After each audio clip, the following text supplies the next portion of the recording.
cukup banyak itu koleksi ilmunya nanti itu. Jadi itu bisa menjadi roadmap untuk jurnal gitu. Ya, kalau di jurnal saya memang kemarin waktu daftar ke Scopus kami nggak pakai kayak gitu. Jadi emang main tembak aja. Pokoknya siapin eh, kan ada di Scopus kan ada panduan dan segala macamnya itu. Nah, dicoba untuk comply ke sana. Eh, Waktu itu artikel juga masih banyak penulis Indonesianya. Sampai sekarang juga masih dominan penulis Indonesia masih banyak. Em, tapi kita penuhi di beberapa komponen. Nah, salah satunya karena saya di DOAJ, saya penuhi komponen DOAJ-nya. Saya bikin ya tanda kutip ngelotok untuk urusan konten DOAJ-nya. Sehingga ketika kami ajukan, waktu itu 15 Agustus 2023 diajukan, diterimanya 1 Oktober 2023. 1,5 bulan cuman nunggunya. 1,5 bulan nunggu diterima tanpa catatan apapun. Kayak gitu. Jadi pada pada artikel ya kita pakai artikel apa yang ada aja. Nah, tidak ada treatment khusus di artikel. Yang di treatment itu adalah jurnalnya, Pak. Maksudnya website jurnalnya terkait policy dan segala macam. Artikel kita biarkan aja CS Habeas Corpus menilai tanda kutip mutu artikel kita. Karena kebanyakan kawan-kawan ketika mendaftar ke Scopus, fokusnya itu citedness. Nah, padahal itu satu komponen saja. Masih banyak komponen lain yang dilihat oleh CSAB Scopus. Gitu. Nah, salah satunya, eh, kalau sekarang, ini saya agak kurang nyaman sih menyampaikannya, nanti kesannya jadi lucu aja gitu. Jadi, salah satunya adalah ketika jurnal memenuhi apa yang ada di DOAJ, itu jurnal sudah setengah kakinya masuk Scopus itu. Kayak gitu. Apalagi di formulir Scopus, itu ada pertanyaan. Pertanyaannya adalah, apakah jurnal Anda open access? Ketika kita jawab iya, ditanya apakah jurnal terindeks di OAJ. Jadi ibaratnya kalau seandainya saya ngaku-ngaku sebagai orang Surabaya, maka saya harus punya KTP Surabaya. Gitulah kira-kira. Jadi kalau jurnal ngaku open access, dia akan sangat disukai Scopus bila berindeks di DOAJ. Seperti itu kira-kira. Baik, saya izin share paparan. Jadi skenario kita, kawan-kawan, skenario kita pagi ini kita paparan dulu sebentar supaya teman-teman dapat apa istilahnya, dapat nyawanya, dapat konsepnya. Ini DOAJ ini gimana sebetulnya, gitu ya. Supaya nanti jangan ketika reject, ketika memenuhi segala macamnya, itu lantas kopas-kopas dari jurnal lain yang justru akhirnya malah membuat reject gitu. Ya, eh, di DOAJ saya ada dua fungsi. Yang pertama itu fungsi sebagai managing editor. Nah, ini tim intinya DOAJ. Kemudian sebagai ambasador untuk Indonesia. Ya, sekarang ambasador untuk Indonesia itu yang masih aktif ada 2 orang. Satu lagi bisa kawan-kawan Toel di sana itu Mas Tanzil Multazam dari Universitas Muhammadiyah Sidoarjo. Nah, itu ambasador DOAJ beliau. Em, ini profil saya, ini ada alasannya. Kenapa saya kok memperlihatkan profil dengan OCID? Nanti ceritanya selanjutnya. Kawan-kawan akan bisa lihat. Jadi, kalau bisa, semua tim editor itu punya ORCID ID. Kalau bisa seperti itu. Ya. Ini kaitannya juga nanti ke Scopus nih. Bukan hanya DOAJ, tapi kaitannya nanti ke Scopus. Penulis juga rekomendasikan punya ORCID ID. Semua penulis kita. Ya. Kenapa mendaftar ke DOAJ? Yang paling sering dulu itu, sekarang sudah mulai bergeser. Kawan-kawan bilang mendaftar DOAJ karena ingin dapat nilai tinggi di Arjuna. Padahal tanpa mendaftar ke DOAJ pun nilai tinggi di Arjuna juga bisa dapat gitu. Malah ada jurnal yang sudah Sinta satu tanpa terdaftar di DOAJ. Ya, jadi ini hanya satu komponen di dalam penilaian di Arjuna. Kenapa daftar ke DOAJ? Nah, pertama itu jurnal memenuhi standar untuk open access. Itu dulu. Kemudian profil dan yang penting sekali jurnal kita itu kan tidak semua jurnal bisa langsung diterima Scopus. Kalau seandainya jurnal sudah terakreditasi di Sinta, datanya belum tentu terbaca di internasional. Apalagi portal Garuda kadang-kadang bagus masuk datanya, kadang-kadang tersendat, gitu ya. Nah, ini semuanya produk lokal. Ketika jurnal mengindeks ke DOAJ, jurnal bicara konteks internasional. Artinya ketika jurnal masuk DOAJ, artikel kita atau jurnal kita itu bisa ditemukan di banyak tempat. Jadi, kenapa? Jadi artikel metadata kita ini masuk ke DOAJ. Artikel ini nanti ditemukan di OpenAlex, Web of Science, Scopus, ProQuest, EBSCO, Google Scholar, dan seterusnya. Bahkan kalau kawan-kawan mau coba, dengan ChatGPT dan Gemini, ini kita bisa meminta artikel yang ada di jurnal kita. Jadi ketika kita bertanya topik tertentu yang minta referensi, jurnal kita bisa disentuh oleh ChatGPT, LLM-nya, dan Gemini gitu. Ya. Kemudian ada platform jurnal Redaleg dan Latindex. Latindex ini di Amerika Latin. Jurnal kelihatan di mesin pencari. Kemudian ada funder untuk pendanaan penelitian. Kemudian ada tool online seperti yang Plan S ini tahunnya di Eropa itu kalau penelitian yang dibiayai oleh negara ya baik itu dikatakan di Prancis dan katakan negara-negara di Eropa itu luaran wajibnya bukan Scopus saja targetnya. Kalaupun ada yang mau Scopus, Scopus. Tapi luaran wajibnya adalah menerbitkan jurnal atau publikasi dengan jenis open access dan terindeks di DOAJ.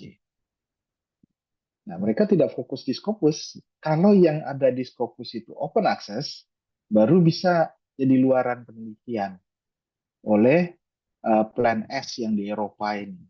Jadi keuntungan kita ketika kita mendaftarkan jurnal kita ke DOAJ itu jauh lebih besar ketimbang kita berharap hanya nilai diakreditasi. Karena tidak semua jurnal juga bisa masuk Scopus dan WOS kan gitu. Ya. Nah, seandainya teman-teman punya kolega di Afrika, saya kebetulan eh, awal bulan Mei, minggu pertama Mei kemarin, itu di Copenhagen kita rapat tim DOAJ. Di Copenhagen saya ketemu dengan ambasador dari Afrika Selatan. Dia bilang di Afrika eh, untuk ukuran KPI peneliti, jurnal berindeks DOAJ itu sama dengan jurnal terakreditasi di sana. Artinya, ketika jurnal kita berindeks DOAJ, kita bisa jualan ke negara-negara seperti itu. Afrika Selatan, Brazil, negara-negara begitu. Ya, nah berarti ujungnya kita dapat penulis asing. Nah, ini jadi roadmap ketika kita ingin mengejar penulis asing tentunya. Kan untuk Scopus itu ada penulis dari dalam konteks internasional. Ketika konteks internasional setidak-tidaknya ada 4 negara dari 4 benua, gitu ya. Nah, katakan satu itu Indonesia udah pasti. Kedua ada orang dari Afrika Selatan, itu di Afrika. Kemudian ada orang dari Amerika Selatan, itu sudah 3 benua. Kemudian tambahin dari Australia gitu ya. Nah, 4 benua terpenuhi udah penulis kita. Padahal secara nama cuma begitu-gitu doang dikit gitu. Nah, ini sudah terpenuhi arah kita untuk mempersiapkan jurnal kita berindeks Scopus. Karena yang ingin dilihat oleh Scopus itu adalah memenuhi, mungkin kawan-kawan juga familiar sih dengan istilah yang dipakai oleh PAK, ketika jurnal disebut sebagai jurnal internasional. Daftar editor, daftar reviewer, daftar penulis, itu terdistribusi secara geografis, secara internasional. Nah, definisi internasional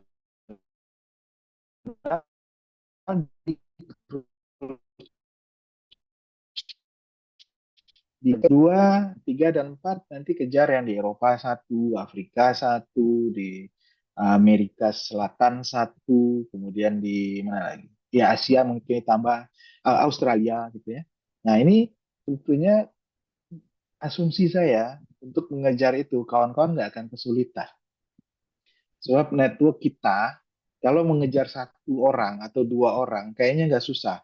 Tapi kalau ngejar sampai puluhan orang mungkin repot memang gitu ya. Jadi terstruktur seperti itu arahkan. Sampai 10 orang aja cukup total. Dengan yang dari luar negeri itu umpamanya katakan ada 6 orang, kemudian 4 orang dari Indonesia. Udah memenuhi syarat deh untuk mempersiapkan sebagai syarat jurnal internasional dalam sudut pandang Scopus tadi. Kalau DOAJ itu nggak peduli betul.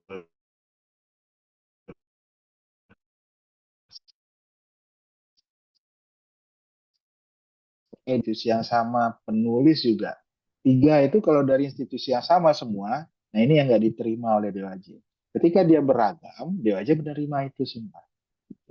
Nah, proses mendaftar dan review di DOAJ itu dimulai dengan tentunya kawan-kawan ngedaftar dulu nih. Ya. Kemudian ada pemeriksaan awal oleh tim triase. Dari triase kalau lolos masuk kepada pemeriksaan oleh tim editor dan keputusan akhir oleh managing editor. Nah, di sini saya gitu. Jadi eh, ini bukan bermaksud terlalu songong. Kebetulan kalau seandainya kita bikin event seperti ini dan kawan-kawan dapat managing editor, setelah mendaftar nanti, kalau lolos triase, itu langsung bisa diputuskan oleh managing editor, diterima tidaknya di DWJ. Kalau boleh, ini kan kita target kita jam 11 ya, selesai. Kawan-kawan koreksi, semua koreksi selesai jam 1 atau jam 2 siang, umpamanya. Langsung daftar DWJ. Ketika diperiksa oleh triase ini lolos, saya malamnya bisa memutuskan, nanti malam insya Allah, saya bisa memutuskan jurnal ini masuk DWJ. Gitu. Karena yang memeriksa di triase ini orang Yunani. Yunani dan Indonesia itu jeda waktunya 4 jam. Jadi kalau kita jam 8 sekarang masih jam 4 pagi di sana gitu ya, masih masih ngorok. Dia namanya Poppy. Masih tidur si Poppy. Tapi begitu nanti dia bangun jam 8 pagi atau jam 9, jam 10 dia masuk kantor, pas jam 2 di kita. Begitu dia mulai memeriksa jurnal, jurnal kita masuk dalam antrian pemeriksaan dia. Nah, itu alasannya kenapa saya berikan rekomendasi jam 2 atau jam 3 kawan-kawan sudah daftar ke DOAJ bila jurnalnya sudah memenuhi syarat. Oke. Nah, kemudian terakhir baru ada feedback. Nah, ketika pemeriksaan oleh triase itu, yang diperiksa umpamanya sama, nggak jauh beda sih sama desk evaluation-nya Arjuna, tidak jauh berbeda dengan yang diperiksa oleh Scopus, WOS juga nggak jauh berbeda. ISSN, ya, ISSN itu terdaftar di issn.org. Jadi bukan ISSN BRIN, ya. Jangan ISSN BRIN lihatnya adalah di website ISSN Prancis. Kemudian website jurnal itu standby, bisa diakses, tidak ada masalah. Ya.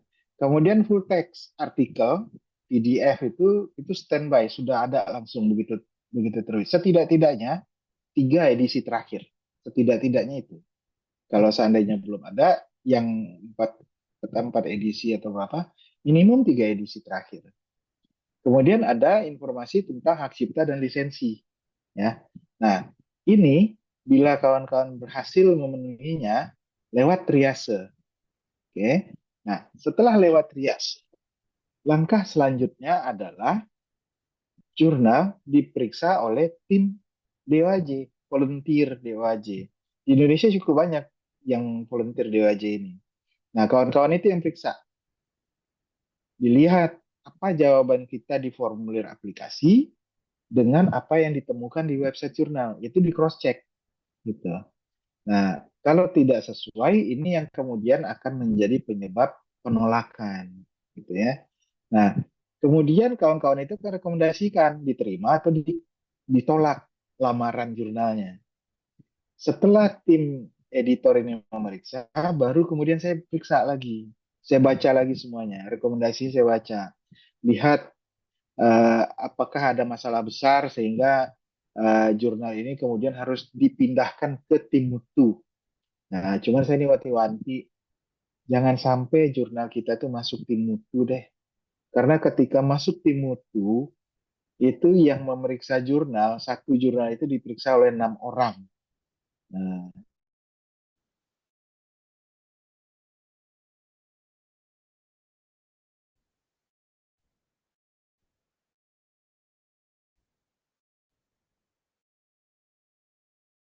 karena jurnal ini bermasalah, ada daftar pustaka gitu ya.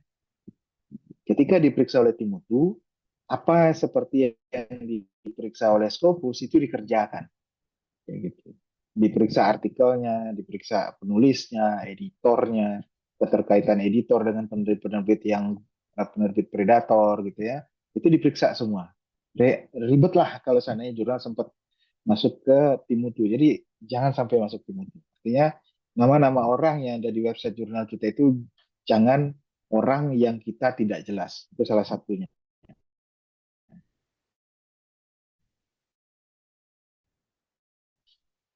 Oke, nah, ini tim mutu. Ada 6 orang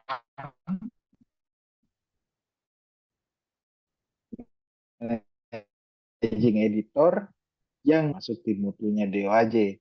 Gitu. Ternyata Indonesia ini sama India itu ganti-ganti juara satu, juara dua di penerbit yang tidak baik itu. Jadi ini yang diperiksa oleh tim mutu. Oke. Kemudian setelah keputusan akhir ada email penerimaan, ada email apa jurnal langsung tayang di website DOAJ atau email reject. Nah, reject itu ada yang setelah diperiksa atau yang belum diperiksa. Jadi belum diperiksa itu adalah pada saat triase tadi. Ketika tidak sesuai dalam jeda 24 jam biasanya atau 48 jam, jurnalnya langsung ditolak. Cepat. Nah, penalti standarnya adalah 6 bulan. Jadi terpaksa nunggu 6 bulan setelah di penalti. Oke. Nah, ini perlu diingat karena kawan-kawan pengelola jurnal di bukan Indonesia aja sih di semua pengelola jurnal sedunia nih kayaknya kejadiannya. Ketika jurnalnya ditolak aplikasinya oleh DOAJ itu nggak terima gitu ya. Nggak terima kemudian ngirim email ke DOAJ tapi isinya tuh mengutamakan emosi daripada apa namanya berkomunikasi seolah-olah bertemu face to face dengan orang. Karena kan DOAJ itu semuanya online lewat email dan segala macam. Jadi karena emosi itu tidak terkontrol berbahasa. Ada yang sampai sekarang itu malah ada yang mengancam tim DOAJ. Kemudian ada yang abusing lewat kata-katanya gitu ya. Nah, ini jangan. Ketika ingin bertanya kenapa jurnal ditolak oleh DOAJ, itu boleh. Jadi bilang sama kawan-kawan di kampus, kalau ada jurnal yang ditolak oleh DOAJ, silahkan bertanya, tapi santun. Karena kalau tidak, katakan kalau memenuhi kepada konteks ini jurnalnya, apa, emailnya malah nggak ditanggapi. Ya, percuma aja. Oke, ini detailnya seperti ini kira-kira prosedurnya. Artinya ketika jurnal sudah layak dari triase, saya bisa langsung putuskan untuk diterima atau tidak. Atau saya oper ke associate editor dan editor. Baru kemudian terakhir saya putuskan. Kayak gitu. Nah sekarang yang hari ini kalau kawan-kawan bisa koreksi perbaikannya sesuai dengan keperluan DOAJ sampai jam 12 siang nanti, kemudian jam 2 mendaftar, lolos triase, kita pakai jalur yang ini. Nah yang pendek ini. Ya. Saya bisa putuskan setelah itu insya Allah. Oke, kenapa jurnal reject? Nah, ini paling sering. Eh, nggak cukup artikelnya. Padahal di OJT cuma perlu 5 artikel per tahun. 5 artikel 1 tahun. Beda dengan Arjuna. Arjuna perlu 5 artikel dalam 1 nomor terbitan atau 1 edisi. Kalau DOAJ, 5 artikel dalam 1 tahun cukup. Ada juga yang tidak tayang. Jadi harusnya edisi ini terbit, katakan ini sudah Juni. Ada edisi Juni, ketika mendaftar di bulan Agustus, September, atau Oktober, Juninya nggak pernah keluar gitu. Nah ini nggak bisa juga. Kemudian ada yang full text-nya tidak lengkap, ada full text-nya itu kurang gitu. PDF-nya tidak tayang. Nah, ini juga tidak bisa diterima. Dan seterusnya sampai kepada masalah lisensi dan hak cipta serta masalah endogeni. Oh ya, ini mumpung saya ingat, saya mohon maaf dulu kawan-kawan. Paparan saya dalam bahasa Inggris ini bukan buat gaya-gayaan, karena SOP-nya begitu disuruh. SOP-nya adalah paparan saya harus dalam bahasa Inggris, tapi menyampaikannya boleh dalam bahasa lokal. Nah, jadi ini bukan buat pamer, bukan buat gaya-gayaan. Oke, jadi ini penyebab rejection. Jurnal Indonesia dalam 5 tahun terakhir, penyebab rejectnya itu terbesar pada endogeni. Endogeni itu adalah eh, jum, hitungannya terhadap artikel, jumlah artikel yang penulisnya adalah anggota editor atau anggota reviewer dalam satu buah artikel. Batasnya ini 25% boleh. Jadi kalau kita terbit 10 artikel dalam satu edisi, 1 nomor, 25% tentunya 2 artikel, nggak ada 2,5 artikel kan. Jadi 2 artikel yang penulisnya itu boleh adalah editor atau reviewer. Baik dia 1 orang 1 artikel atau 1 artikel dia bergabung, editor dan reviewer itu. Mau penulis 1, 2, 3, 4, 5 itu nggak ada urusan. Yang penting adalah basis hitungannya adalah jumlah artikel tadi. Nah, kawan-kawan cek ini. Dalam 3 edisi terakhir, ada nggak kelebihan dari 25% itu? Ya. Kalau itu terpaksa tunggu bersih dulu, baru kemudian bisa diterima di DWJ nantinya. Kalau tidak, penolakannya ya di sini jadinya. Nah, yang kedua, itu ada halaman-halaman kebijakan yang tidak ditemukan oleh DWJ, oleh tim DWJ ketika memeriksa. Nggak lengkap. Informasi yang disampaikan itu tidak cukup. Nah, ini menyebabkan reject. Kemudian, masalah hak cipta dan masalah lisensi. Ini 2 komponen, dia terpisah, tapi berhubungan sangat erat, hak cipta dan lisensi ini. Nanti slide selanjutnya akan menerangkan kawan-kawan yang perlu tahu duluan itu adalah editor maunya seperti apa terkait hak cipta dan lisensi. Bukan nyontek jurnal orang. Kita dulu nih tahu kita mau seperti apa. Baru lihat kalimatnya di jurnal orang. Nah, itu boleh. Tapi kalau kita ambil aja punya jurnal orang, kita nggak paham eh, apa namanya konteks arti kalimatnya, malah membingungkan. Akhirnya nanti bisa reject gara-gara itu. Oke. Kemudian bahasa tidak konsisten. Kadang-kadang ada deskripsinya itu bahasa Inggris, kemudian nyampur ada bahasa Indonesia gitu. Jadi kalau bahasa Inggris deskripsinya semuanya dalam bahasa Inggris. Kalau dalam bahasa Indonesia ya bahasa Indonesia semua. Jadi rekomendasi saya dalam bahasa Inggris saja semuanya. Jadi kan target kita internasional tadi supaya jurnal kita dibaca oleh orang-orang internasional, bahasa yang disepakati secara internasional adalah bahasa Inggris. Ya. Kemudian penyebab reject itu 3,46%.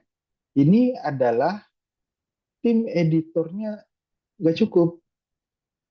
Walaupun tidak dituliskan, karena kalau dituliskan ini kadang-kadang bikin polemik, tapi DOAJ menginginkan eh, tim editor itu anggotanya di luar top manajernya, maksudnya di luar editor in chief dan managing editor, anggotanya itu ada 5 orang setidak-tidaknya. Dan dia dari institusi yang beragam. Jangan dari satu institusi semua. Nah, DOAJ tidak mewajibkan ada halaman reviewer, tapi Arjuna mewajibkan ada halaman reviewer kan? Nah, kalau seandainya ada halaman reviewer, DOAJ ingin lihat reviewer ini sebanyak 10 orang minimum dengan distribusi minimal minimal 60% dari luar institusi penerbit dan maksimal 40% dari institusi penerbit. Artinya 4 orang dari dalam maksimum atau minimum ada 6 orang dari luar. Seperti itu. Itu yang ingin dilihat DOAJ. Oke. Kemudian masalah peer review, masalah ini dan seterusnya. Ini kecil-kecil sih. Tapi jadi penyebab penolakan. Gitu. Ya. Nah, ini komponen-komponen yang menyebabkan penolakan tadi. Kemudian eh, ini sorry ini warna warna DOAJ itu emang begini, jadi agak sakit mata kita pagi-pagi ini dibuatnya. Eh, Rata-rata masa pendaftaran, masa pemeriksaan itu 3 bulan. Khusus untuk Indonesia, ini lebih dari 3 bulan karena antriannya banyak banget. Nah, di negara lain itu kadang-kadang sepertiganya pendaftaran orang-orang dari Indonesia, jurnal Indonesia cuman ada yang nggak sampai sepertiga dari jurnal Indonesia, kecil. Nah, di kita tuh gila-gilaan emang. Di daftar saya aja ada 270-an jurnal yang belum diproses. Maksudnya belum didistribusikan, belum diapa-apain. Nah, bayangin tuh. Nah, ini distribusi pola submit trennya. Tren submit, kemudian tren reject, tren accepted di JAJ. Sejak 2019 sampai tahun lalu 2024. Tren accepted-nya itu menurun sejak tahun 2021. Ini dunia ya, bukan Indonesia saja. Ini dunia. Eh, Kita heran juga kok semakin lama DOAJ itu semakin sering jurnal kita tolak gitu. Kita heran juga, padahal berbagai informasi itu sudah disampaikan cukup detail di website DOAJ, tapi nggak tahu kenapa gitu ya. Nah, angkanya seperti ini. Tahun 2024, acceptance rate itu hanya 22,9%. Jadi kalau kita bilang dari 10 jurnal, kalau kita ambil yang angka kecil ya, dari 10 jurnal yang mendaftar ke DOAJ, itu hanya 2 yang diterima. Kayak gitu. Jadi lumayan lah persaingannya. Ketat juga. 2023, 2024, turun terus sampai 2024. Tahun ini, khusus untuk jurnal Indonesia, ketika saya memeriksa, ini kemungkinan malah lebih kecil lagi. Untuk tahun 2025 sampai bulan Juni ini. Kecil, kurang dari 20% malahan. Hati-hati. Jadi ngedaftar DOAJ nggak tahu kenapa, mungkin karena DOAJ dianggap inferior daripada Scopus gitu ya. Tapi sebenarnya yang dikejar DOAJ dan yang dikejar Scopus itu tidak sama gitu. Malahan Scopus menggunakan base yang ada di DOAJ sebetulnya. Ya. Nah, rejection rate di Scopus, acceptance rate di Scopus malah tinggi. 45 sampai 50%. Besar acceptance rate-nya di Scopus. Gitu. Oke. Kemudian yang kuncinya untuk dalam aplikasi DOAJ yang pertama tentunya kesesuaian jurnal dengan mandat open access. Artinya ada statement open access di website jurnal kita, kemudian kapan jurnal terbit dalam konteks open access, kemudian apa lisensi yang digunakan. Nah, ini yang diletakkan dalam halaman open access statement ya. Kemudian bagian kedua adalah about the journal. About the journal ini membahas tentang judul jurnal, nama jurnal, alternatif title-nya bagaimana. Ini datanya dilihat dari portal.issn.org, ambil pada variabelnya namanya adalah title proper. Ya. Jadi dari portal.issn.org masukkan ISSN Jurnal, nanti arti nama jurnal itu adalah pada yang bagian title proper. Kemudian lihat subjek dan segala macam di dalam jurnal kita di ISSN tadi, terkadang itu nyasar. Nah, umpamanya nih yang ketemu di jurnal di UNAN kemarin itu jurnal riset kimia. Jurnal riset kimia di dalam ISSN-nya masuk pada jenis teologi. Nggak nyambung gitu ya. Masa jurnal riset kimia kok jadi teologi? Jadi ini yang perbaikannya kalau seandainya ada yang tidak sesuai dengan subjek jurnal kita di ISSN, kawan-kawan ngelapor ke BRIN. Nah, ini baru ngelapornya ke BRIN supaya data diperbaiki oleh tim di ISSN di BRIN dan disinkronkan ke portal ISSN di Prancis. Oke. Kemudian homepage jurnal. Ya, website jurnal itu jelas alamatnya. Kemudian ISSN tidak wajib hanya ISS harus ada ISSN online. Di DOAJ ISSN cetak saja tanpa ada ISSN online ya silakan boleh daftar nggak masalah. Selama jurnalnya diterbitkan online gitu aja. Kemudian ada subject keyword. Nah, subject keyword ini dia 6 frasa dalam bahasa Inggris huruf kecil yang menggambarkan jurnal kita. Nah, yang paling enak ngambilnya, kadang-kadang bingung. Saya dulu waktu mulai-mulai ada pendaftar ke DWJ, itu bingung juga ngambil subjek keywordnya apa ya gitu. Paling enak ternyata lihat pada fokus and scope kita. Ambil 6 frasa dari sana di fokus and scope jurnal kita yang memperlihatkan apa keyword subjek yang terkait dengan jurnal kita. 6 frasa dalam bahasa Inggris huruf kecil. Frasa ya bukan kata. Kemudian bahasa. Nah, bahasa yang dimaksud di sini adalah bahasa di dalam artikel, bukan bahasa di website. Kalau bahasa di website, tadi kita sudah bahas, saya sudah rekomendasikan, gunakanlah bahasa Inggris untuk website. Oke. Sedangkan untuk bahasa di dalam artikel, DOAJ tidak mewajibkan harus berbahasa Inggris semua. Bebas. Bahasa apa saja diterima oleh DOAJ. Ya. Nah, kemudian penerbit, ada informasi penerbit, dan organisasi pendukung, pokoknya kita kerjasama dengan asosiasi gitu ya. Nah ini di dalam informasi about the journal, ini yang dicek oleh tim DWJ nanti. Apa yang ada di website jurnal, apa yang dijawab, kemudian dicocokin. Kemudian ini yang paling sering membingungkan kita, saya juga awal-awal dulu bingung, hak cipta dan lisensi. Ditanyain lisensi apa yang dipakai oleh jurnal, kemudian biasanya yang dipakai itu Creative Commons yang 6 buah itu. Setelah itu ditanya lisensinya di embed atau ditampilkan dalam artikel nggak?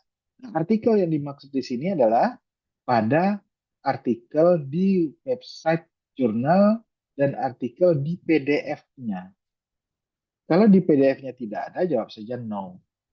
Jadi bukan yang di website, tapi yang di dalam PDF. Ada nggak? Karena kalau di website itu bawaan OJS dia tayang. Tapi kalau tidak ada, jawab saja tidak. Tidak masalah.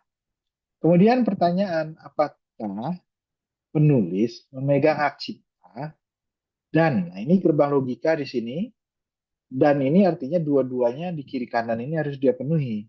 Apakah penulis memegang hak cipta dan hak penerbitan tanpa batas gitu. Kalau iya baru dijawab kalau memang memberikan hak tanpa batas ke penulis itu baru dijawab yes. Kalau seandainya ada pemindahan hak cipta ke tim editor, ke jurnal atau penerbit, ini jawabannya no. Kalau salah satu no, itu jawabannya no. Oke. Harus dua-duanya terpenuhi, baru dia menjadi yes. Nah, ini saya bikin dalam grafis supaya kita sama-sama mudah memahaminya. Ini jalur nomor satu. Jalur nomor satu ini adalah pemegang hak cipta adalah penulis. Ya, hak cipta artikel yang terbit tadi pemegangnya adalah penulis. Jadi kita tuliskan tuh, artikel yang terbit, hak ciptanya dipegang oleh penulis. Kemudian ada lisensi, CC ini lisensi. Lisensi itu berlaku ke pembaca atau publik dan kita sebagai penerbit. Ya, itu ketika hak cipta dipegang oleh penulis sepenuhnya. Lisensi juga berlaku ke kita. Oke. Nah, lisensi kita bersepakat dengan penulis dalam penerapannya. Kemudian yang kedua, bila hak cipta dipegang oleh kita sebagai penerbit. Nah, ini yang kawan-kawan mungkin familiar dengan copyright transfer agreement gitu ya. Padahal itu nggak perlu, karena ada pernyataan hak cipta di website jurnal, orang harus paham. Kalau dia sudah submit, dia artinya sudah paham dengan pernyataan hak cipta tersebut.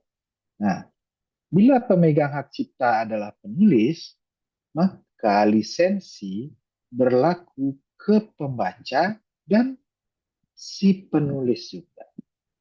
Nah, ini kita sebagai penulis, kita sebagai yang selain kita sebagai pengelola jurnal, kalau kita sebagai penulis juga perlu paham ini ketika kita submit artikel kita ke jurnal orang, lihat hak ciptanya siapa yang pegang.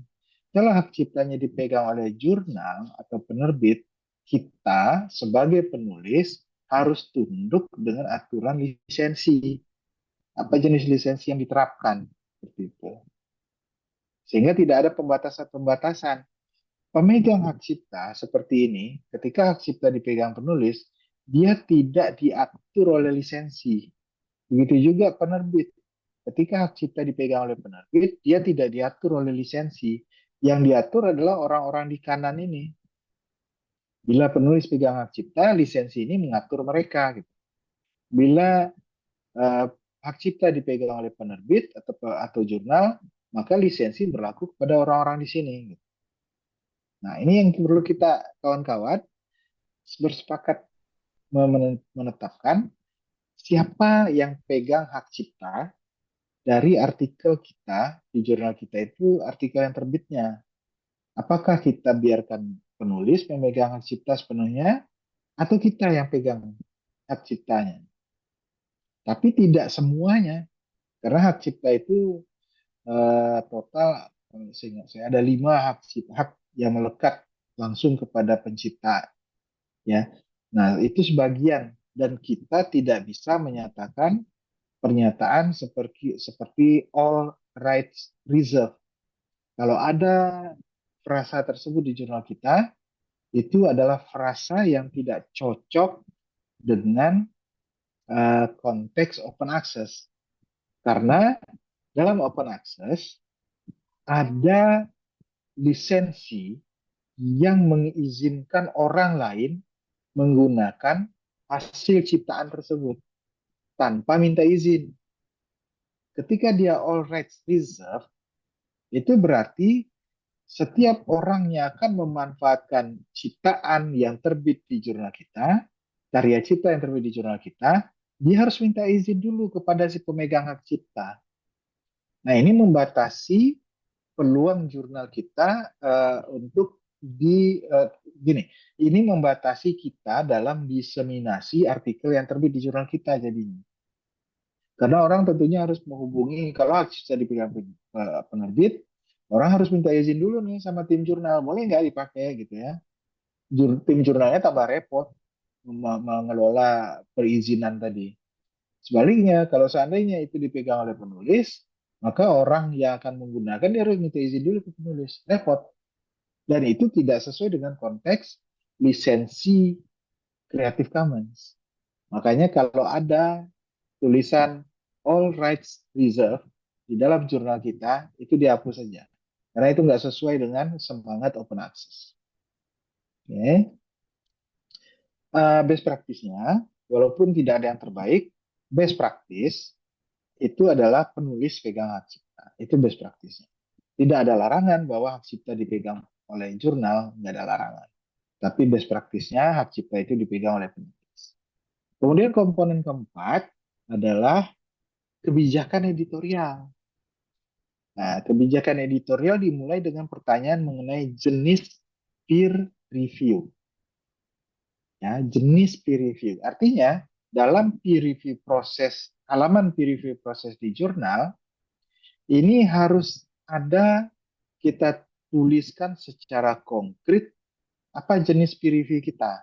Apakah dia blind review saja atau dia double blind review. Nah, kemudian sebutkan minimum ada berapa orang reviewer yang mereview satu manuskrip. Kalau minimum tentunya bukan satu, karena satu otomatis sudah jadi minimum. Dan tidak mungkin satu itu adalah reviewer. Masa keputusan reviewernya absolut di satu orang. Jadi rekomendasinya minimum dua orang reviewer untuk satu manuskrip. Nah ini yang kita tuliskan di halaman website peer review proses di jurnal kita. Ya. Kalau kawan-kawan menargetkan Scopus, ingat saya, Scopus itu suka dengan yang double blind review. Karena double blind review artinya kan penulis tidak tahu siapa reviewernya, reviewer tidak tahu siapa penulisnya, dua-duanya sama-sama buta, sama-sama blind, gitu ya. Sehingga dia bisa mengurangi uh, colek-colekan. Jadi karena saling nggak kenal gitu ya. Kalau saling kenal bisa jadi apa namanya ketika kenal itu malah mengundang pertengkaran, dispute gitu ya. Kok jurnal saya di reject, kok artikel saya tidak diterima terbit gitu ya. Ketika kenal reviewernya ini atau reviewer dia subjektif. Ketika dia lihat nama artikel, nama orang di artikel dan dia tidak suka dengan penulis tersebut, apapun sebaik apapun artikelnya dia reject aja gitu keputusannya. Nah, hati-hati di situ. Kemudian plagiarism checking. Nah, ini rekomendasi. Boleh ada, boleh tidak. Kalau ada, perlu tuliskan toolnya apa. Kemudian berapa batasnya. Katakan kalau pakai Turnitin, batas maksimum adalah 25%. Nah, ketika tercapai lebih dari 25%, apa tindakan jurnal?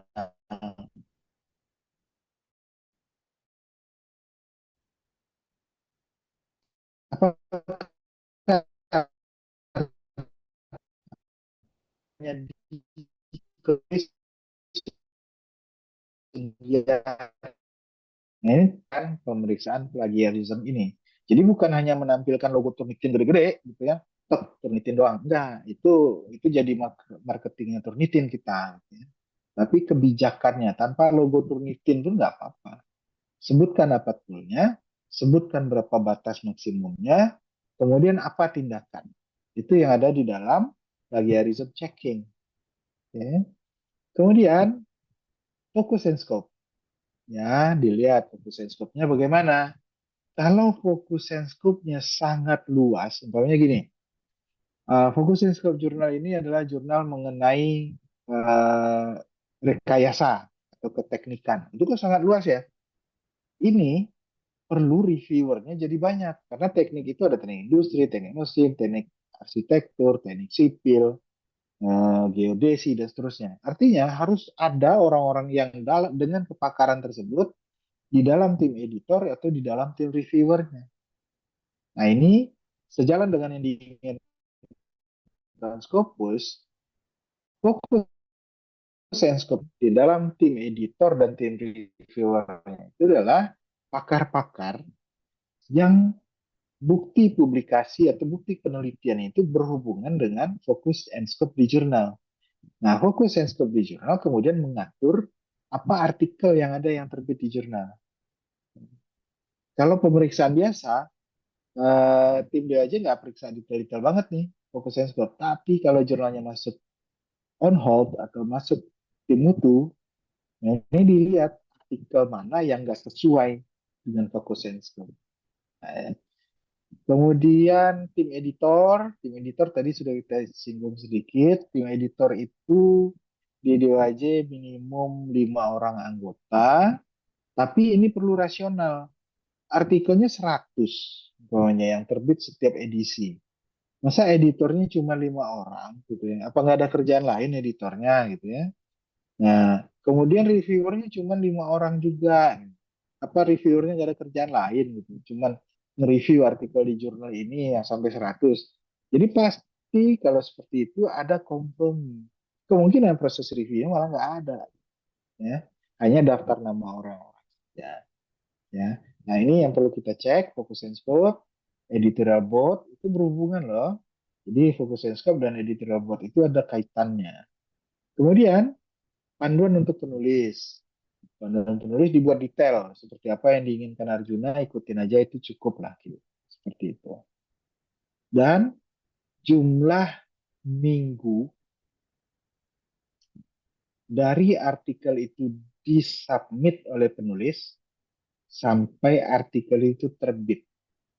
Nah, saya ketemu beberapa kali yang bikin nyengir. Ada jurnal yang jumlah minggunya itu dituliskan 2 minggu. Artinya sejak submit sampai artikel terbit itu cuma perlu 2 minggu. Nggak logis. Kalau kita sudah biasa mengelola jurnal, kawan-kawan akan lihat 2 minggu itu nggak logis. Karena bottleneck kita yang paling sering itu adalah ketika kita meminta reviewer memeriksa artikel.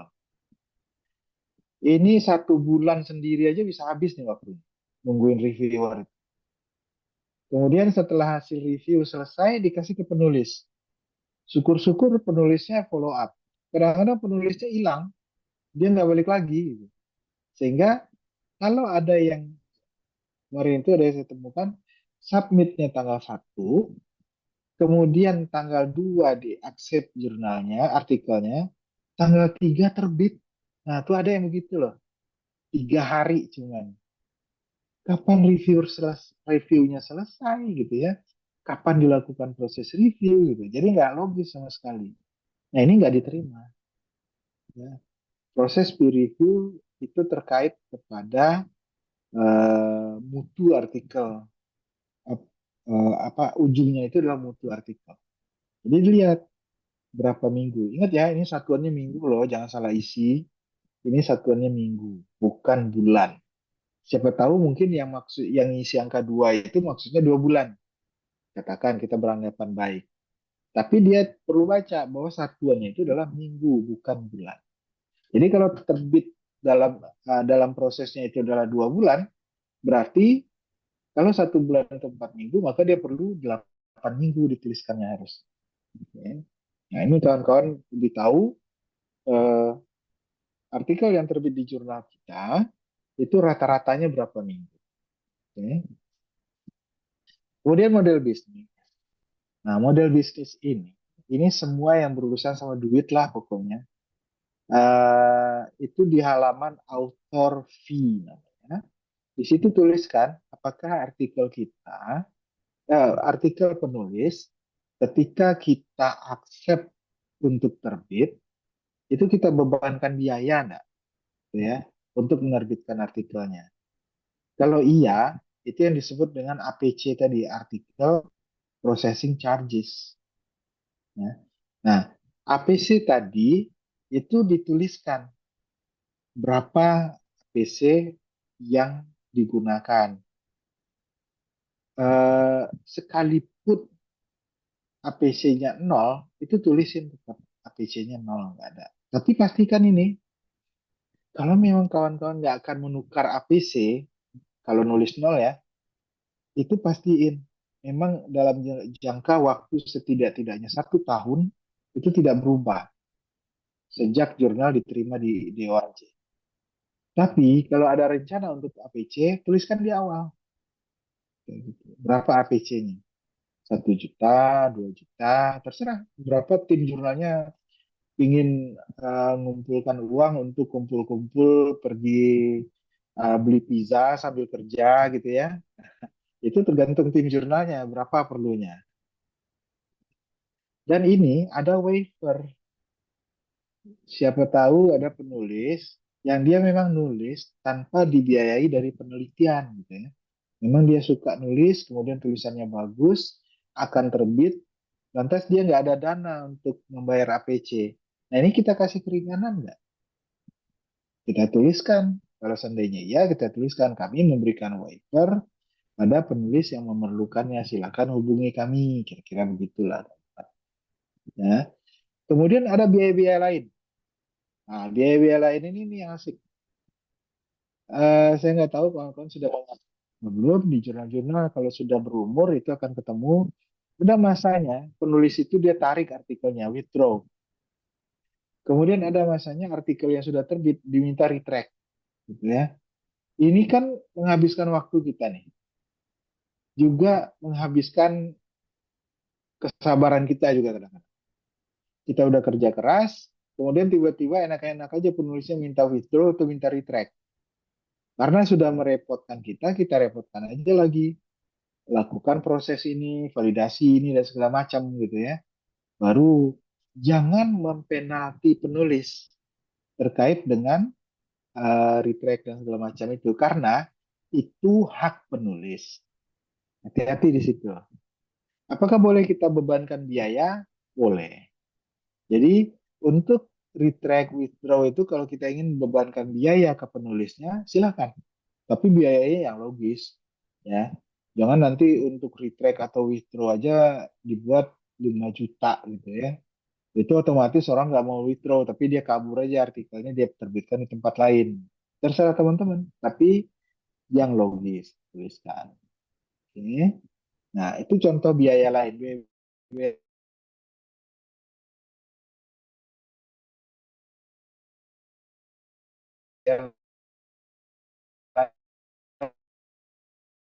lain nanti sesuaikan aja. Versi ada yang minta versi cetak, itu gimana pembiayaannya? Ya, kan nggak mungkin gratis juga versi cetaknya. Nggak mungkin kan kita traktir. Kawan-kawan, kalau di jurnal saya tuliskan per bukunya. Versi cetak itu saya kasih biaya berapa 500.000 kalau nggak salah. Di luar ongkos kirim. Nah, begitu orangnya minta 10 buku saja dari jurnal itu ada duit 5 juta masuk. Ada jurnal-jurnal yang dibuat malah jadi 750.000 per buku. Nanti kalau dia punya 10 artik 10 permintaan 10 buku dapat duit 7,5 juta ya. Nah, pokoknya semua yang ada biaya-biaya, semua yang ada urusan bisnis di jurnal itu dituliskan dalam kelompok sini. Oke. Kemudian kelompok 6 itu best practice. Ini opsional, boleh diisi, boleh tidak. Maksudnya boleh dipilih pada pilihannya itu tidak atau ada pilihannya. Begitu ada pilihannya, banyak archiving ini, pengarsip. Pengarsip ini dituliskan, diarsipkan di logs dan vlogs. Itu perlu dilihat, ada buktinya. Tim DAJ ada melihat bukti itu pada profil jurnal di ISSN. Itu ada rekod tentang pengarsipan. Kemudian ada kebijakan tentang repositori namanya. Artikel jurnal itu sebelum ketika dalam penerbitan dia lewat tiga nama dia artikel itu. Yang pertama adalah preprint. Preprint ini artikel jurnal yang baru saja submit belum diapa-apain. Ya. Kemudian yang keduanya setelah proses review. Ini namanya postprint. Setelah itu yang versi terbit. Nah, ini yang disebut atau dikenal dengan version of records. Nah, ini diizinkan nggak diarsipkan oleh si penulis? Kalau saya boleh diarsipkan oleh penulis, aturannya seperti apa? Namanya repository policy di jurnal. Oke. Kemudian identifier. Kalau untuk artikel biasanya kita pakai DOI. Pastikan ketika jawab DOI, DOI-nya aktif semua. Kalau penulis, kita rekomendasikan dia pakai ORCID ID. Semua penulis. Terutama sekali, nah ini alasan tadi kenapa di awal itu saya tuliskan ORCID. Terutama sekali, tim editor jurnal. Buat profil ORCID selengkapnya. Kemudian, di dalam profil ORCID itu tuliskan bahwa kita adalah tim editor di jurnal ini. Itu kira-kira. Selain bukti-bukti penelitian. Ya. Nah ini ORCID. Ini adalah contoh-contoh kebijakan jurnal yang kawan-kawan bisa pakai. Ini contoh ya, jangan dikopas saja. Karena kalau kopas bisa keliru, jadi ambil tiru, modifikasi, menyesuaikan kepada keperluan jurnal. Ya, intinya seperti yang tadi itu, tim jurnal harus tahu dulu apa maunya. Maunya, maunya hak cipta dipegang penulis atau hak cipta dipegang oleh penerbit. Nah ini yang pengelola jurnal harus tahu duluan. Baru kemudian buat kebijakan. Plagiarism juga gitu, angka ternyatinya berapa persen. Itu tim jurnal yang menetapkan duluan. Baru kemudian dituliskan sebagai policy. Jadi ini contoh, kawan-kawan bisa pakai contoh ini, silakan. Tapi modifikasi, jangan hanya kopas. Ya. Baik, dari saya segitu paparan saya untuk sekarang, untuk pagi ini. Saya kembalikan ke Ibu. Jadi mohon maaf. Terima kasih perhatian teman-teman. Uh, Assalamualaikum warahmatullahi wabarakatuh. Waalaikumsalam warahmatullahi wabarakatuh. Matur nuwun Pak Iwan. Baik, mungkin saya berikan waktu untuk tanya jawab. Silakan, mungkin ada Bapak Ibu yang ingin menanyakan sesuatu ke Pak Iwan terkait dengan indexing DOAJ ini. Monggo dipersilakan, bisa raise hands terlebih dahulu, kemudian nanti akan saya bantu. Monggo, silakan Bapak Ibu. Mungkin sambil nunggu Bapak Ibu, Pak Iwan, saya ingin bertanya mengenai endogeni tadi ya Bapak, untuk penyebab kenapa di reject itu Pak Iwan. Nah, kebetulan untuk yang edisi yang nomor yang terbaru di bulan Juni ini itu memang karena kami memang fokusnya adalah untuk nampung output teman-teman tugas akhir, ada beberapa artikel yang memang mencantumkan, kebetulan saya karena ada 3 mahasiswa saya juga yang lulus. Nah, itu berarti harus saya lebih-lebih baik tidak ya Bapak? Karena saya juga ragu-ragu waktu itu. Wah, ini setahu saya at least itu 1 artikel oke. Tapi kalau sampai 3 artikel itu kayaknya kok nggak boleh ya gitu. Nah, kalau misalnya maksudnya kami masih bisa untuk merevisi itu tuh gimana ya Bapak ya? Baru satu nomor ini aja sih yang seperti itu Bapak. Karena memang untuk ngehabisin mahasiswa itu tadi untuk syarat tugas akhirnya mereka gitu. Nah, sementara di syarat tugas akhir kami harus mencantumkan dosen pembimbing sebagai nama kedua gitu. Gimana ya Bapak?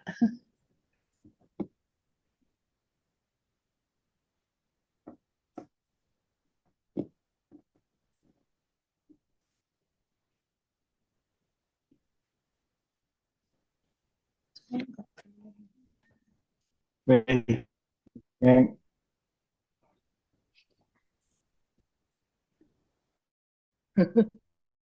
seperti itu. Untuk jadi memang dilema sih masalah endogeni ini.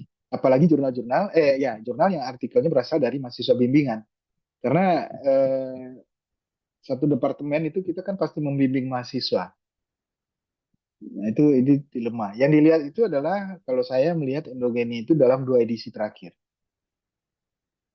Jadi kalau dalam 2 edisi terakhir, setiap edisinya ada lebih dari 20% ini yang masuk kemudian ditolak.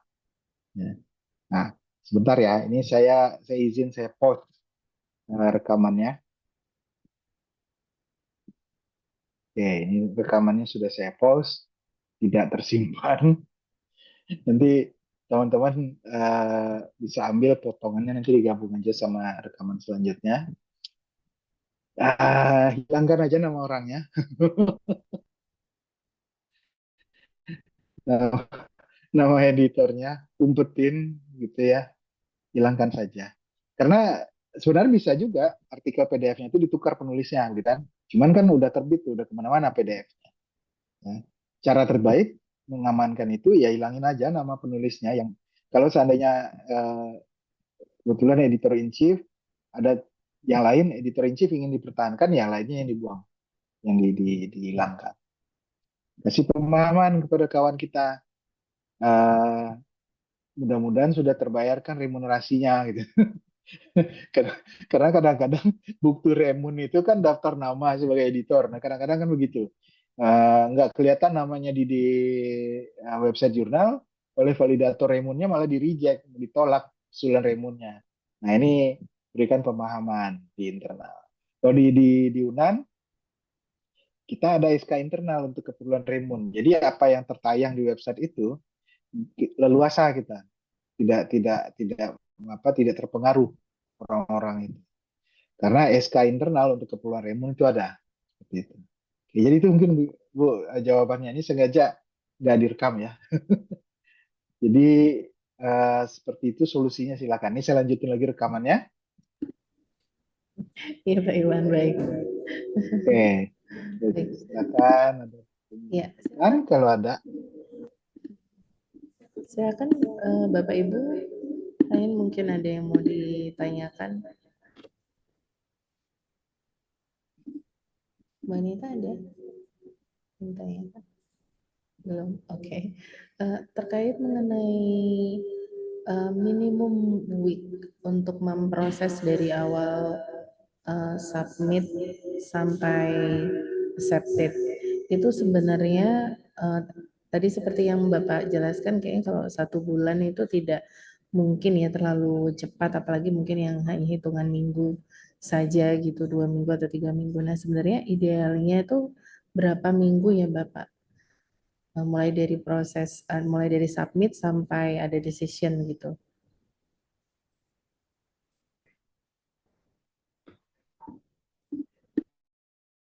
Baik,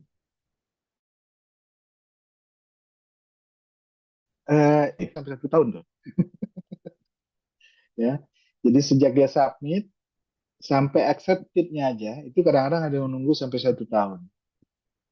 Nggak peduli mau pejabat kampus atau apa, bukan pejabat, mau guru besar atau guru kecil, sama itu perlakuannya. Kita main di dalam antrian.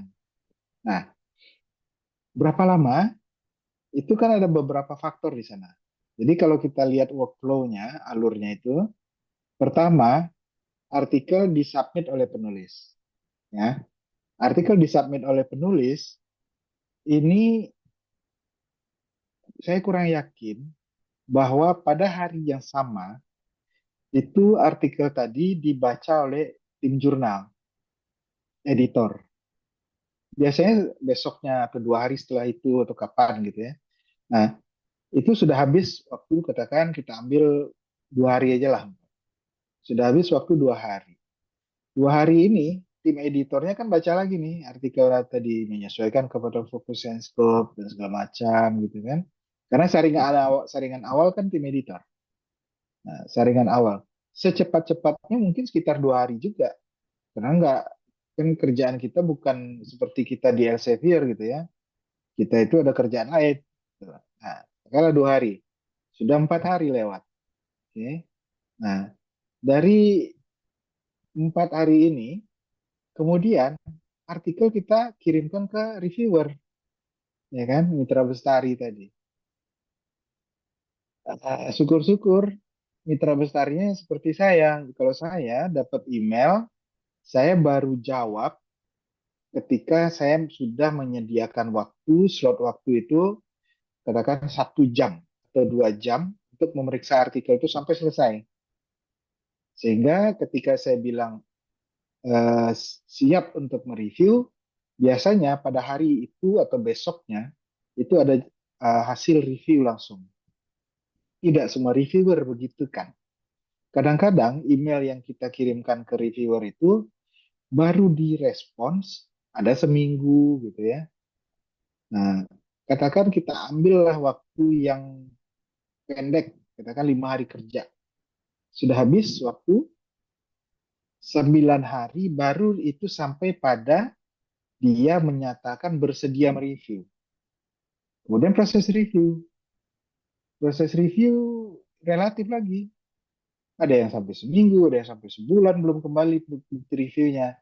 Katakan kita ambil ini reviewernya rajin, dalam 5 hari dia sudah mengembalikan bukti review disertai dengan rekomendasi. Sudah sampai 14 hari. Ya, 14 hari. Nah, ini kemudian dibaca lagi kan oleh editor dan reviewer. Tapi ingat ya, reviewer itu artinya kan dia minimum 2 orang tuh. Satu orang 5 hari, orang kedua belum tentu dalam 5 hari. Katakan kita buat rata-rata mereka berdua itu total, sorry, bukan rata-rata. Mereka berdua itu total ada 10 hari. Sudah habis kita 19 hari di situ. Ya. Nah, kemudian hasil review dibaca lagi oleh tim editor. Kan nggak langsung begitu si reviewer bilang selesai review lantas langsung dibaca. Masih ada hari lagi tim editor memeriksa itu. Katakan 2 hari lah, ya. Sudah ada 21 hari. 21 hari, kemudian ini bukti review tadi, hasil review itu kan ada suruh koreksi dan segala macam tuh. Dioper ke penulis. Nah ini faktor tidak jelas lagi. Dapat penulis yang rajin, oke, dia bisa jawab langsung dalam 2 hari. Tapi rata-rata jarang tuh penulis yang bisa respon cepat. Nah, kita kasih lagi waktu cepat itu adalah 5 hari, datang balik jawab. Ini yang sudah saya koreksi. Diberikan lagi ke reviewer. Benar gak nih yang sudah direview ini? Kepada reviewer tadi gitu ya. Kalau dia benar mereview, dia lihat, oh iya betul sudah selesai koreksinya. Katakan dalam 2 hari secepat-cepatnya, atau 5 hari juga. Anggaplah 5 hari. Ini sudah habis waktu kita 30 hari. Sudah. Sudah 4 minggu baru proses tektok dengan reviewer. Kemudian reviewer memutuskan bahwa rekomendasi dari kedua reviewer artikelnya diterima. Tim editor kemudian memproses layout dan segala macam gitu ya. Ada lagi waktu 2 hari, 5 hari. Makanya kalau ada yang 4 minggu, itu kemungkinan pertama kita beranggapan baik, orangnya rajin semua, editornya rajin, penulisnya rajin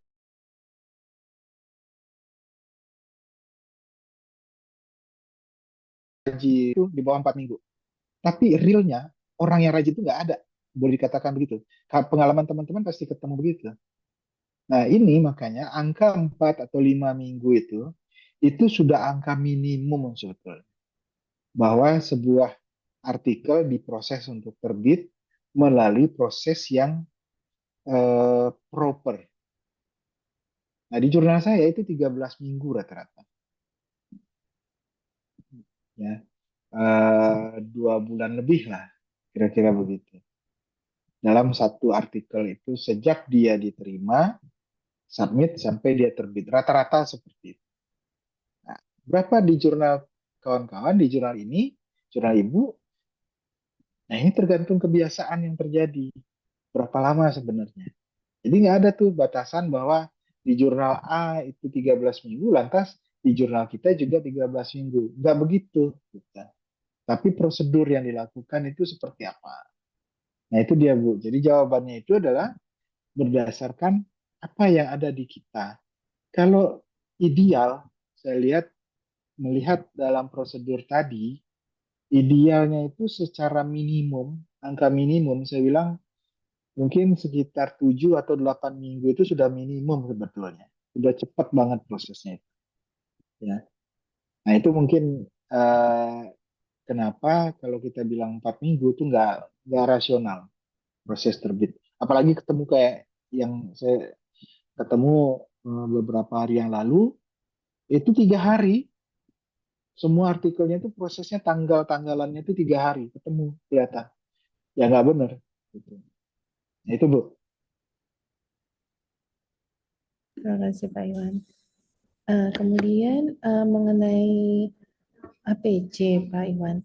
Em, Kami itu mungkin kemarin awam banget ya, jadi kita pikir karena di UAJ tidak boleh ada APC. Ternyata nih tadi infonya boleh ya Bapak ya, ada APC itu. Oke, tapi dari di UAJ nggak ada kayak apa ya semacam batas kewajaran gitu. Karena kan kadang-kadang ada jurnal yang ngecharge-nya tuh terlalu tinggi seperti itu. Terus berarti ketika kami pun ngecharge dalam USD begitu ya Bapak ya. Itu biasanya batas kewajarannya bagaimana Bapak? Baik, batas wajarnya itu sebenarnya kita main rasional lagi sih. Jurnalnya ini belum dikenal, jurnalnya jurnal baru, kemudian bikin APC 10 juta gitu. Emang mau gitu orang submit gitu kan. Nah, memang itu sering salah paham loh. Ada yang bilang untuk masuk DOAJ APC-nya harus nol. Nah, yang dibuat nol itu adalah aksesnya. Tapi APC terserah jurnal mau berapa penerapannya. Nah, di DOAJ diizinkan berapapun yang diinginkan jurnal selama dia rasional. Kedua, saya nggak tahu dengan di kampus, kalau di UNAN, sekarang ini saya lagi nunggu SK Pak Rektor yang menetapkan daftar tarif APC, mulai jurnal berindeks Scopus sampai yang tidak atau jurnal baru. Itu kita bikin rentang angka-angkanya supaya pertama untuk tertib. Kedua, supaya tidak galau menetapkan saya mau APC sekian gitu ya. Nah, membandingkan dengan jurnal orang akan berbeda karena ada jurnal yang saya ketemu hari ini keluar pengumuman dia masuk Scopus, langsung APC-nya menjadi dari nol, APC-nya menjadi 9 juta. Baru diumumkan masuk Scopus. Belum keluar kuartilnya, belum keluar SJRQ sekiannya gitu. Nah, itu juga untuk tim jurnal. Nah, di jurnal saya malahan kita itu sekarang Q3, Q3 kita APC-nya masih nol. Semuanya nol. Gak ada biaya. Jadi kalau kawan musik jurnal saya silakan sesuai agreement. Ini aja website jurnal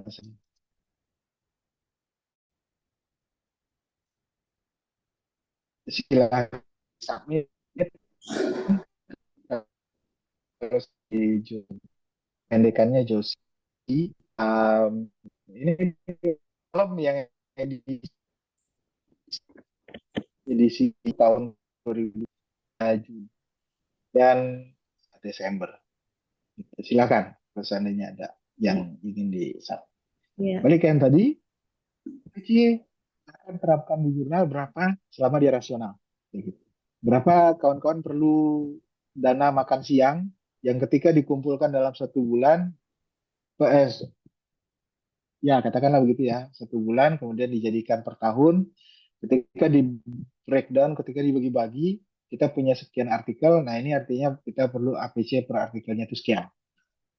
Jangan dibuat begini, APC-nya ditulisin nol nih di website jurnal. Ya. Kemudian ketika artikel jurnalnya itu akan terbit, penulisnya dihubungin pakai WA.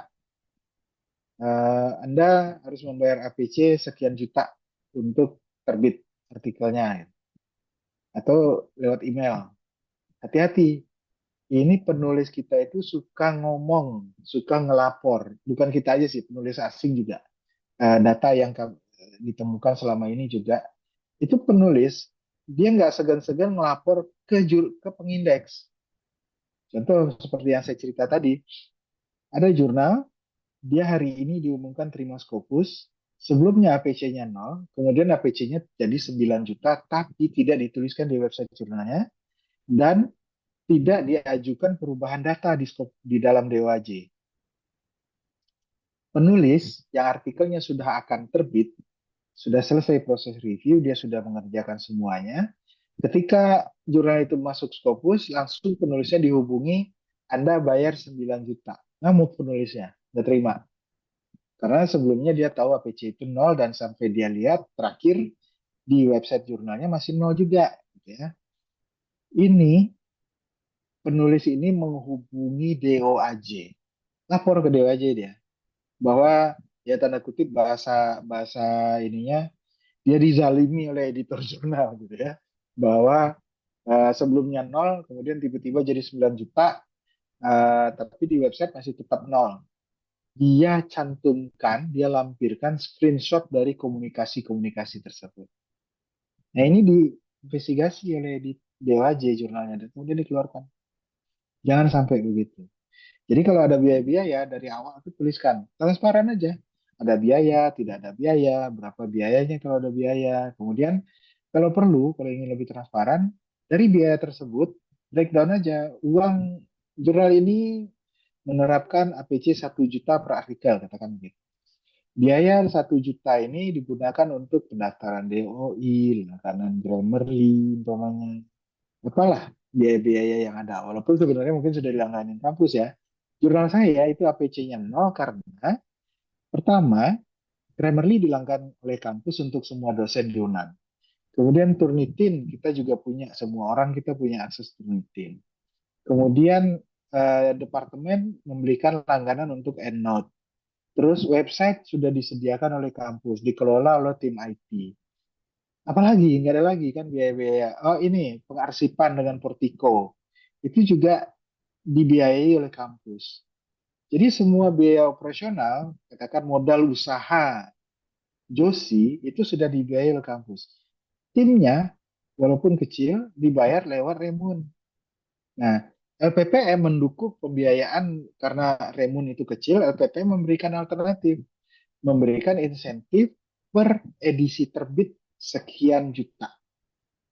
Kalau kalau di aturan Kemenkeu kan per terbit itu 300.000 kan. Itu kan nggak, ya kita mau ambil sedih, nggak diambil ada duit gitu ya. Tapi 300.000 gitu per edisi gitu. Nah, kalau kan dalam 1 tahun 600.000, padahal kerjaan editor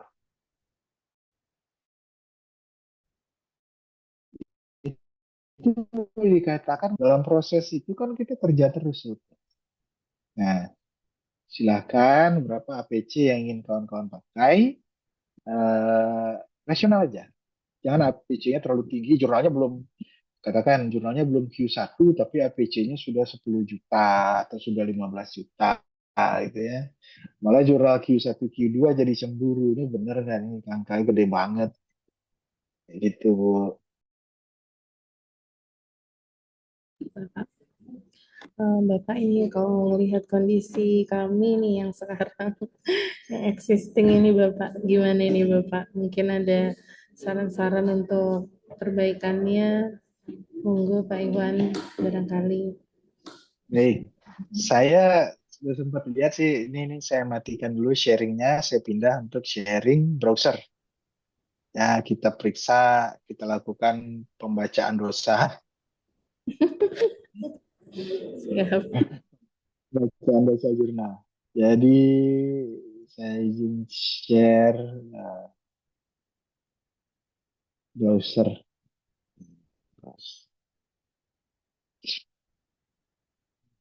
Sudah bisa dibaca ya? Oke, nah ini. Yang pertama kelihatan itu ini. Nah, ini ada kata new di sini.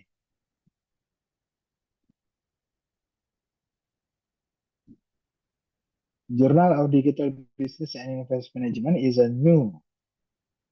Masa baru terus, gitu ya? Oh ya, ya. Nah, new itu dulu mungkin tahun Ya dulu, 2022. dulu Nah, Bapak. sekarang udah tua deh. Udah. Ya. Nggak baru lagi. Jadi ini cover papernya disesuaikan kepada tahun 2025. Oke. Terus kita lihat ini daftar isi, oke, tidak ada masalah. Kemudian artikel kita ambil, coba lihat satu. Tadi saya buka artikelnya. Coba kita lihat deh. Ada satu artikel, juga ininya, halaman ini.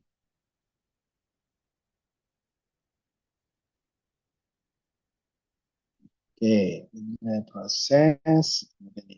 Nah, di sini kita lihat, ini desain ininya kali ini ya. Nggak keluar namanya satu lagi. Jadi desain theme-nya. Sama kawan-kawan yang mengelola theme jurnal ini kalau bisa dirapikan ini. Ini seolah-olah hilang satu penulis gitu. Padahal ini kan emang sebenarnya dua orang nih, bener. Jadi desain timnya dibetulin. Terus, nah kalau kayak gini, ini berarti hak cipta dipegang jurnal. Betul? Betul. Iya. Dipegang jurnal dengan lisensi CC BY. Oke. Lisensi CC BY, kemudian nama penerbit, oke, ISSN-nya, oke. Creative Commons. Nah, ini di sini non komersial di bawah sini. Mm-mm. Sementara di sini CC BY berantem ya. Ada ya. Oh, baik. Jadi yang mana yang benar? CC BY atau yang BYNC? Terserah mau pilih yang mana. Intinya sama, sinkron atas bawah itu. Oke, oke. Oke. Kemudian di artikel ini tidak ada ya. Seingat saya tadi tuh nggak ada ininya. Apa namanya? eh, Pernyataan lisensinya. Oke, ini tidak ada, tidak apa-apa, nggak masalah. Oke, kita lanjut. Nah, kayak gini, ini desainnya. Diminta desainnya itu disesuaikan lagi. Desain theme-nya kepada yang mendesain. Kemudian prefix, ini prefix satu universitasnya mungkin ya. Ya, 1026 Gubernur. iya. Prefix dan sufiksnya sekalian, jurnal. Kemudian nama, nah kalau bisa ini, publisher Universitas Negeri Surabaya. Ini berikan hyperlink Oh, ke website. Gitu.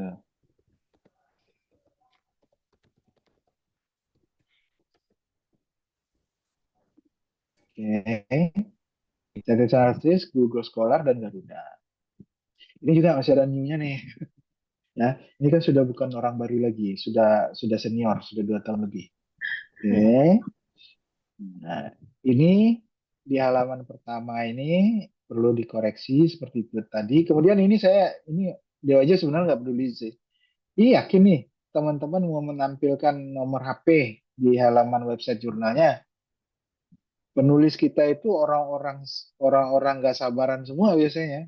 Dia submit jam 1 siang, jam 2 siang dia tanya kapan terbit gitu.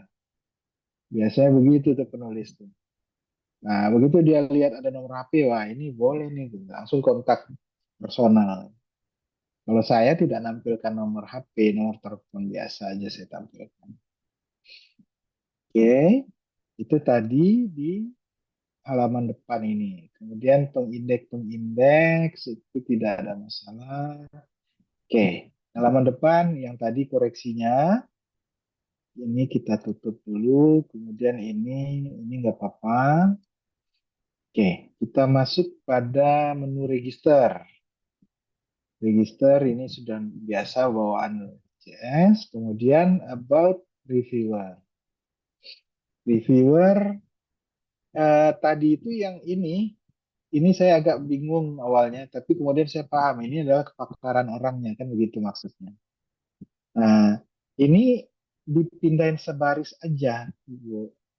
Jadi teknologi manajemen, innovation management ditulis sebaris ini di sini. Kesan yang didapat di sini seolah-olah ini orangnya nggak ada. Gitu. Awalnya saya pikir ini orangnya mana gitu. Ternyata ini adalah kepakaran orang di atas ini kan. Seperti atau Prof. Erma Suryani ini dia kepakarannya sistem informasi dan manajemen database serta gamification. Buat sebaris, buat satu baris. Kemudian ini sudah ITS Indonesia kalau bisa ini dibuat sama provinsinya kalau bisa sih, ya. Dan seterusnya. Nah ini Bapak ini ada Scopus Author ID, linknya nggak hidup. Ini ada Scopus Author ID, tapi linknya juga nggak hidup. Ya. Pastikan ini linknya seperti ini semua, bisa diklik semua. Oke. Nah, kemudian catatannya adalah bila ada orang asing di sini seperti nah ini nih Victor Kolesar ini, kemungkinan dia akan dihubungi untuk mengkonfirmasi apakah benar dia reviewer di jurnal ini, gitu ya. Kemudian si Innocent ini, dia juga akan dihubungi. Terus Beni Cahyono. Nah, pertanyaan, Beni Cahyono ini, Bapak Beni Cahyono ini, dia ekspatriat di UK atau dia kolega kita yang sedang sekolah atau pos apa postdoktoral atau apa gitu. Dia dosen di Coventry of Oke, Dam. artinya dia ekspat di sana, orang permanen bekerja di situ. Oke, nggak apa-apa. Terus ini yang Asrul ini beliau juga akan dihubungi. Kemudian ini saya kurang paham tadi. Ini dari asosiasi ya. Karena ada dua labelnya, Unpad dan BISDI. Gitu. Iya, Kalau di Scopus, kalau di Scopus bagus ini dicantumkan bahwa ada anggota asosiasi dalam reviewer kita. iya, Gitu. Itu tidak harus dari kampus semua, bagus ini sebenarnya. Tinggal dikonkretkan di websitenya itu atau di dalam profile Scope Orchid ID-nya itu dia adalah reviewer di jurnal kita. Kayak gitu. Ya. Nah itu reviewer kalau jumlahnya saya nggak hitung ini ada 10 orang nggak nih? Kurang. Coba satu, dua, tiga, empat, lima, enam, tujuh, delapan, sembilan, sepuluh. Oh lebih 10. Nggak apa-apa. Jumlah orangnya aman. Kemudian tim editor. Tim editor ini hyperlinknya nggak ada. Hyperlinknya nggak bisa diklik gitu. Kemudian ini juga kalau seandainya memang dibuat begini, di desain itu bikin dengan eh, apa istilahnya div, dibuat dengan div sehingga dia bisa satu baris ini bisa berbeda warna dengan baris selanjutnya. Kelihatan bahwa ini orang ini kepakarannya ini, kayak gitu. Nah, kemudian ini ini nggak ada ketuanya tim editor jurnal,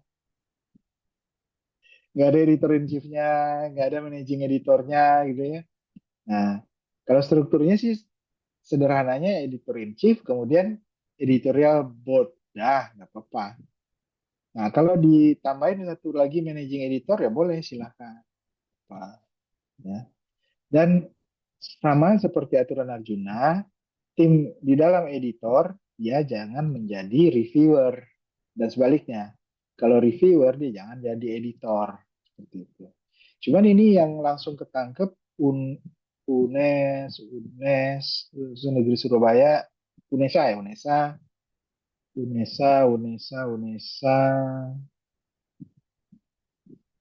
cukup banyak sih ternyata.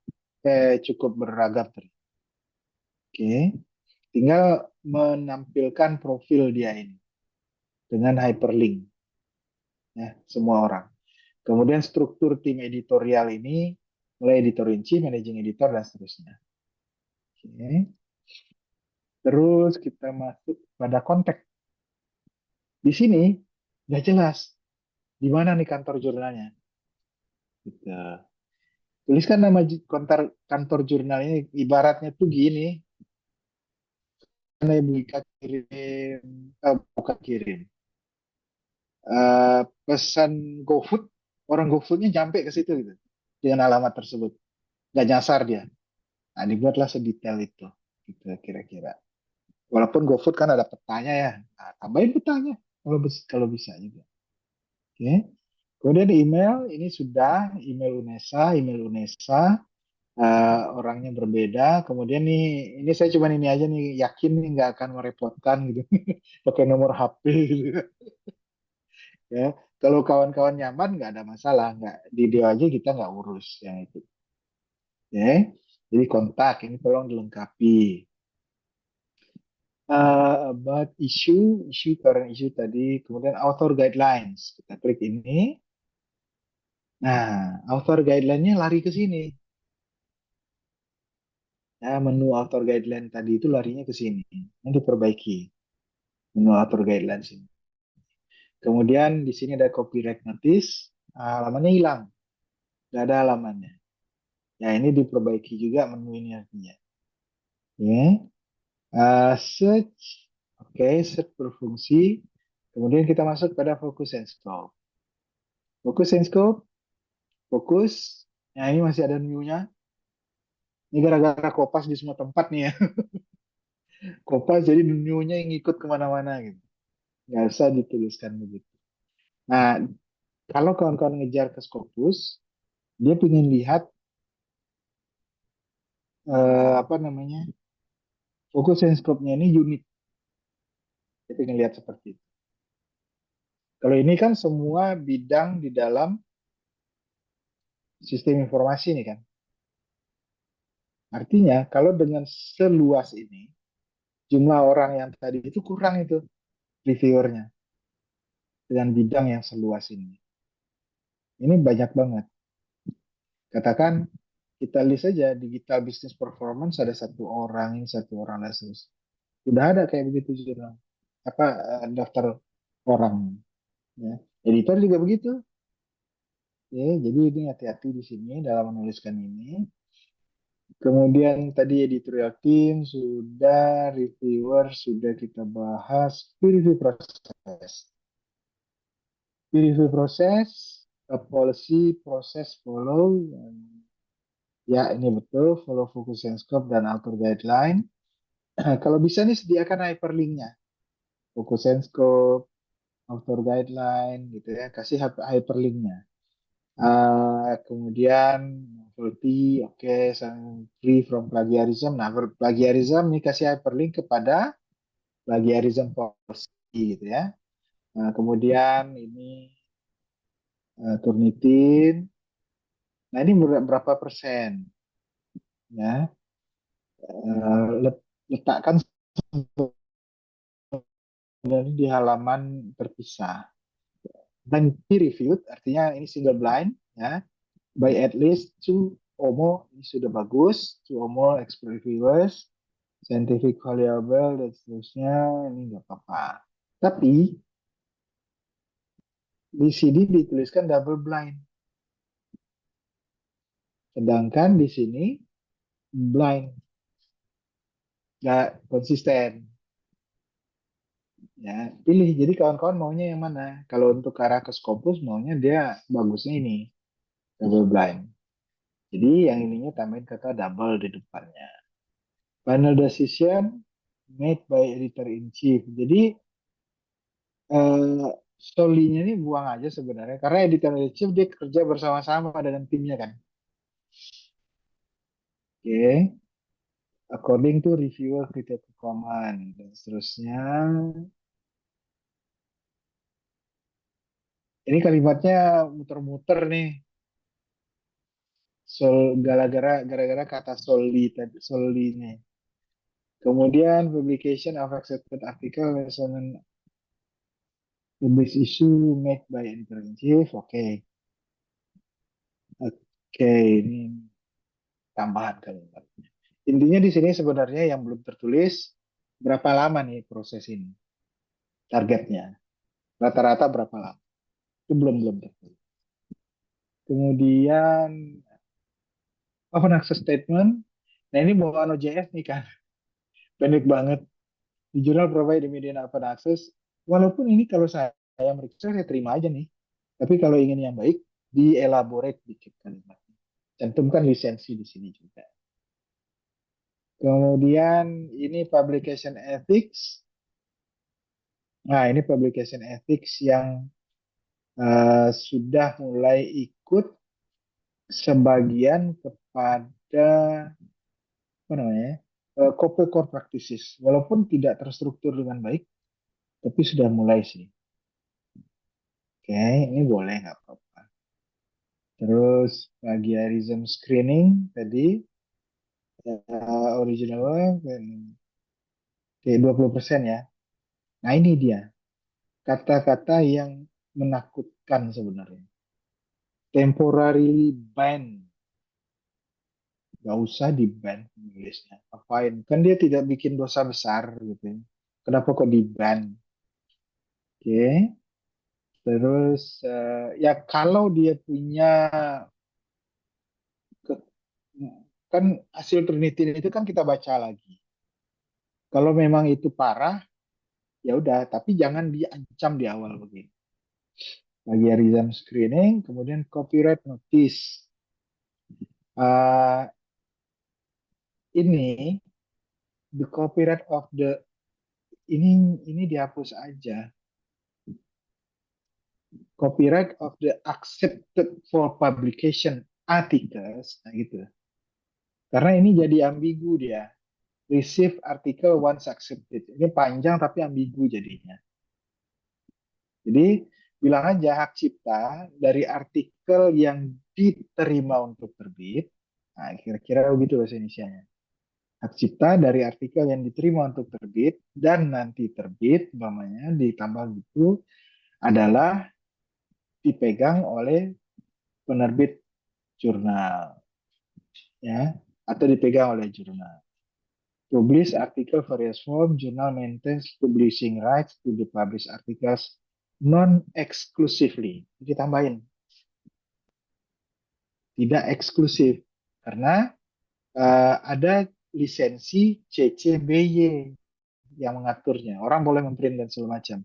Kemudian di sini ada CCBYNC.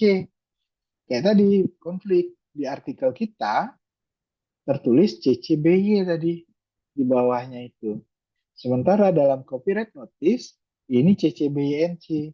Nah, kawan-kawan, Ika dan kawan-kawan ini memilihnya apa sebenarnya? Mau pakai CCBYK atau memang yang NC? Di sini tadi malah NC di sini. Nah, terserah kawan-kawan pilih yang mana. Yang penting itu sinkron di semuanya. Oke. Kemudian ini author guidelines, checklist, checklist. Oke. Um, ini oke, gambar. Nah, ini nggak apa-apa. Saya mau lihat ada kalimat tidak ada kalimat transfer of copyright. Nah, kemudian tentang endogeni, nah itu ibu dan kawan-kawan yang memutuskan ya, seperti apa ya. Itu artikelnya, berapa yang terbit. Jadi dari current issue ini, nah ini berapa artikel yang penulisnya adalah anggota editor atau reviewer. Ya, seperti itu. Diputuskan aja. Hati-hati di sini nih, pokoknya sinkron semua. Ketika sudah di websitenya dihilangin, pokoknya katakan dimodifikasi, ternyata di daftar isi masih ada nama orangnya. Hati-hati. Ya. Em, Pengindeks belum ditulisin ya, daftar pengindeks. Tapi nggak apa-apa, ditulisin. Label, jadi ya ini daftar isi, nggak apa-apa.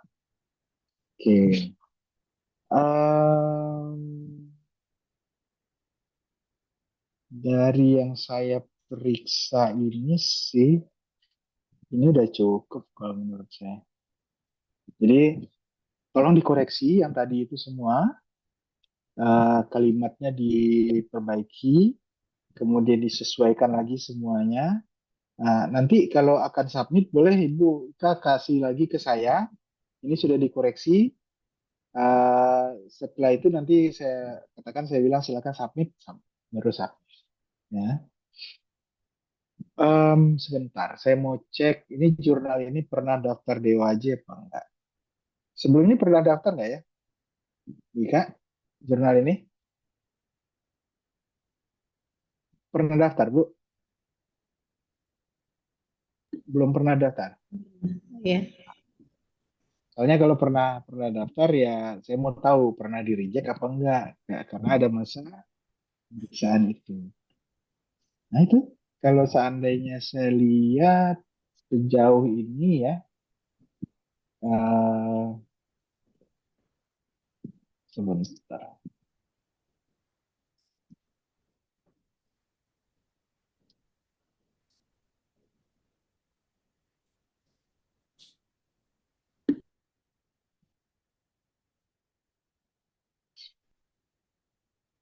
Eh, yang perlu kawan-kawan penuhi untuk nanti ketika akan mendaftar adalah penuhi apa syarat untuk triase. Itu yang perlu sekarang.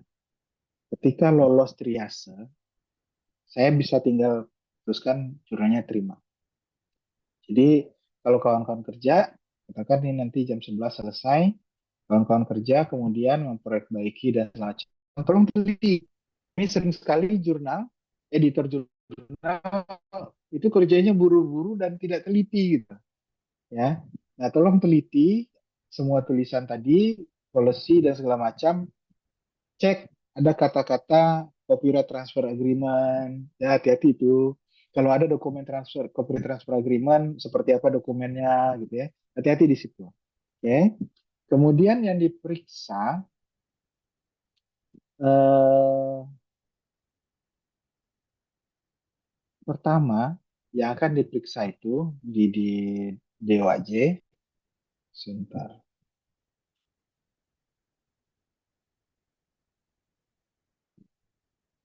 Eh, jurnal ini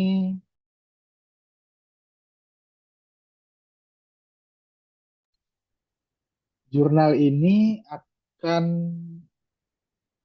sebentar. Saya lagi baca panduan supaya tapi panduannya nggak boleh saya share karena ini panduan internal. Oke.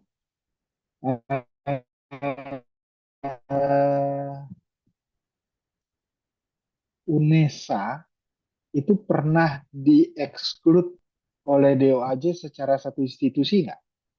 Itu pertanyaan pertama. UNESA secara institusi pernah dipenalti oleh DOAJ nggak? Pernah.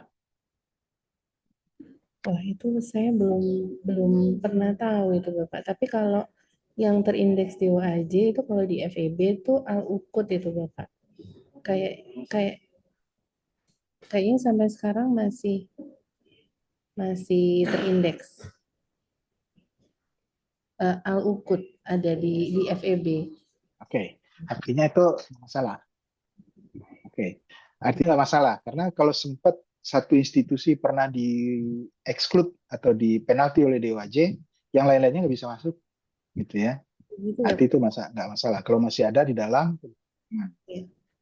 kemudian ini belum pernah mendaftar, gitu ya. Setelah itu cek ISSN. Nah, kawan-kawan periksa ISSN. Benar nggak datanya sesuai nggak? Ya. Setelah itu eh, em, ISSN-nya ada ISSN cetak juga nih, Bu. Enggak, online aja Bapak. Oke. Karena ada yang punya ISSN cetak dan online, ngisinya terbalik. Yang ISSN cetak diisi di ISSN online, ISSN online diisi di ISSN cetak. Reject langsung. Cuman gara-gara gitu doang. Datanya beda soalnya. Kemudian Eh, eh, Bapak, ini berarti kita harus ngecek ke issn.org juga atau ya, oh ngecek ke sana ya. ya. Tapi itu cuma menyesuaikan. Periksa pada key title atau title proper namanya. Nah, Hmm, lihat di sana title atau title proper. Kalau sudah sesuai nama jurnalnya nggak masalah. Kalau ternyata berbeda jauh, nah ini terpaksa lapor ke BRIN, minta koreksi data. baik, siap. Kemudian negara, kemudian ada nggak statement pernah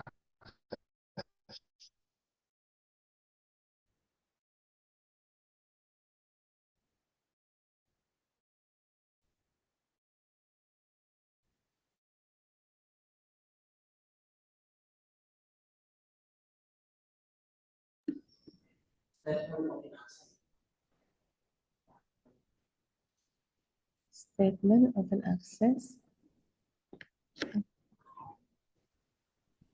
lihat artikelnya, ada versi, ada versi PDF-nya online nggak? Minimum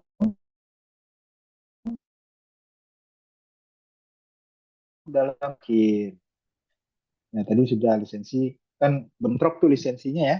Nah, itu dikoreksi. Ya, ini coba saya lihat. Archive kita edisi terakhir Juni 2025. Oke, Juni 2024, Desember 2024. Oke, tidak ada masalah. Jika edisi terakhir aman. Oke, terus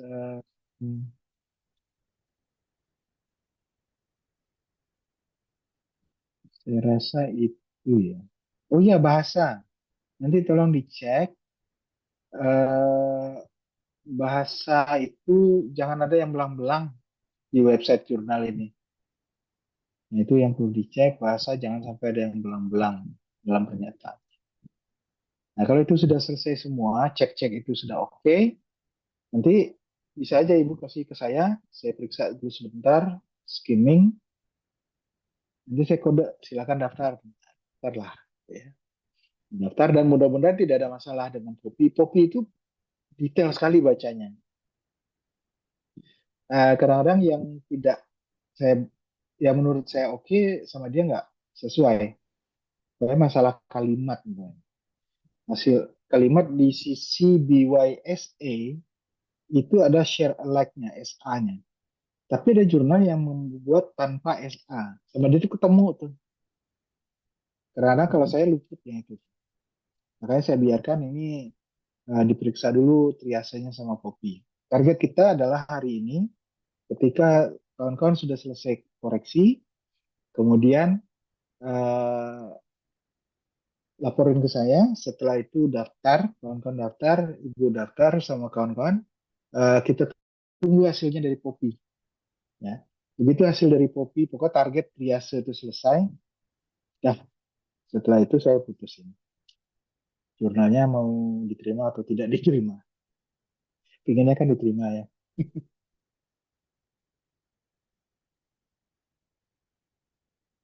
Nah, kira-kira gitu, Bu. Silakan nanti tim eh, memeriksa sedetail-detailnya.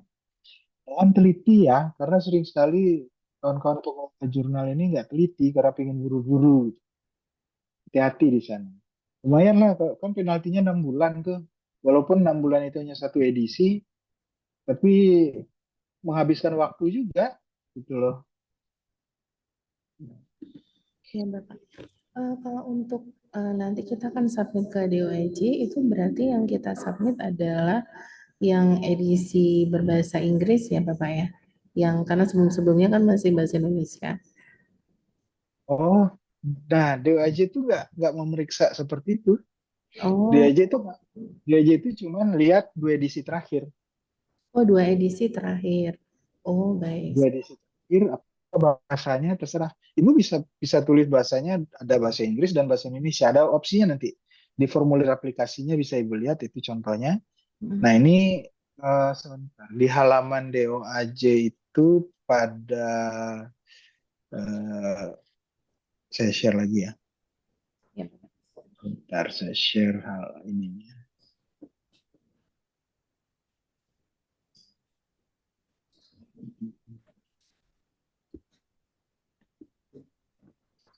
Oke. DOAJ itu pada menu di sini apply, kemudian ada application form. Nah, ini ada sampelnya di sini. Daftar pertanyaannya. Oh ya. Untuk latihan bisa di-download ini PDF-nya sebelum mengisi ini begitu. Nah, ini baru bisa diisi kalau sudah bikin akun gitu.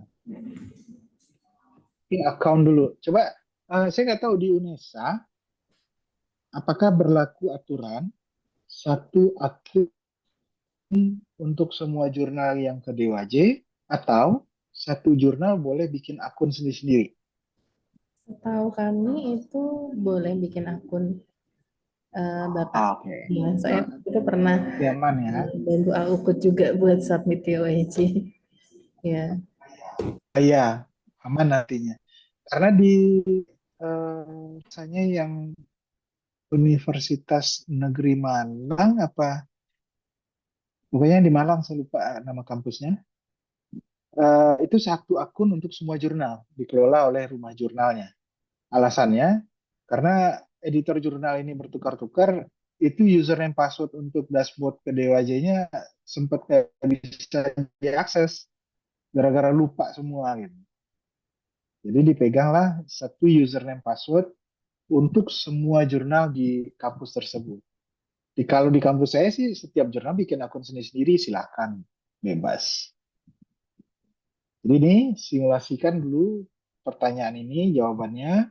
Setelah itu baru isikan di sini. Jadi bikin account dulu. Bikin akun dulu baru bisa jawab yang begini. Oke.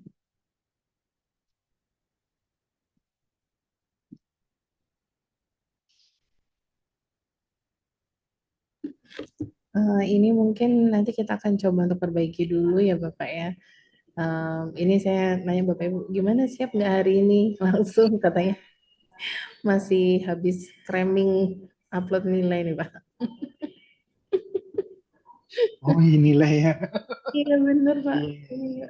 upload nilai ini masih masih cramming banget, terus ada upload nilai Ya, UKM juga Bapak, masih part 2 ini masih belum selesai. ya, Tapi nggak apa-apa. Jangan asal jangan di ini ya di weekend aja. Jangan di weekend. Karena Popinya nggak kerja. oh siap siap siap baik Itu Bapak. aja sih. Jadi kawan-kawan silakan daftar. Jadi setelah koreksi nanti saya cek sebelumnya. Harapan kita kan nggak reject di awal tuh. Iya. Nah, setelah saya cek, hijau silakan. Kapan mendaftarnya? Persiapan jurnalnya, kawan-kawan. Baik siap Bapak. Dan memang kami insya Allah kami targetkan di bulan ini Bapak. Seperti itu. Sambil merapikan itu tadi banyak Oke. banget yang tidak konsisten soalnya. Ya. Iya, betul. Jadi memang polisi-polisi itu dibuat gini, sama seperti di jurnal saya, kita tanggung kerja waktu itu. Eh, Sekalian saya rapikan dengan konteks, dengan sudut pandang apa yang diinginkan Scopus. Saya rapikan sekalian. Jadi ketika mendaftar ke Scopus, itu sudah rapi, nggak ada yang dipikirkan lagi di bagian tersebut. Kita mikirkan pada masalah artikel, masalah penulis, dan lain-lain gitu. Tapi yang masalah policy-policy di jurnal udah rapi duluan semuanya. Itu overhaul dulu itu sebelum masuk fokus. Ya, gitu. Di jurnal saya nih kayaknya bidangnya beririsan juga sama kawan-kawan di sini nih. Ya Bapak, optimasi sistem industri nih Bapak nih. Sistem industri. Ya. Oh, sistem industri. Dan ini sistem industri ini payung subjeknya di dalam Scopus itu decision science. Oh, iya ini sama kayak ilmunya. Selain iya, Iya. ya jadi selain manufacturing industrial itu kita decision science gitu. Nah, itu beririsan banyak.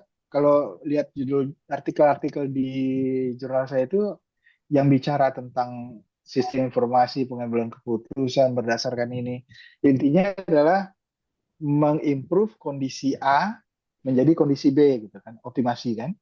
Nah, dalam dalam lingkungan industri gitu loh. Iya. Nah, kalau artikelnya itu selesai, itu akan submit ke Josi. Siap. Lumayan lah, APC-nya masih Siap Bapak. jangan sampai APC keluar dulu. Iya. Eh, Bapak kalau boleh tahu itu sebelum submit ke Scopus, sebelumnya Sinta berapa Pak? Minta dua, Oh, Sinta 2 ya memang. minta dua. Tapi ada jurnal yang lompat dari Sinta 4 kalau saya nggak salah. Dari Sinta 4 itu lompat ke Scopus, kemudian diekivalensikan dengan Sinta 1 kan setelah masuk Scopus. Oh, Hmm. Jadi dia akhirnya jurnal itu jurnal Sinta 1 hmm, gitu.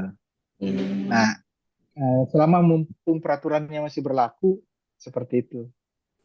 Ya. Tapi nggak tahu nih ini benar apa enggak. Saya dengar-dengar kabar itu bakal ada lagi.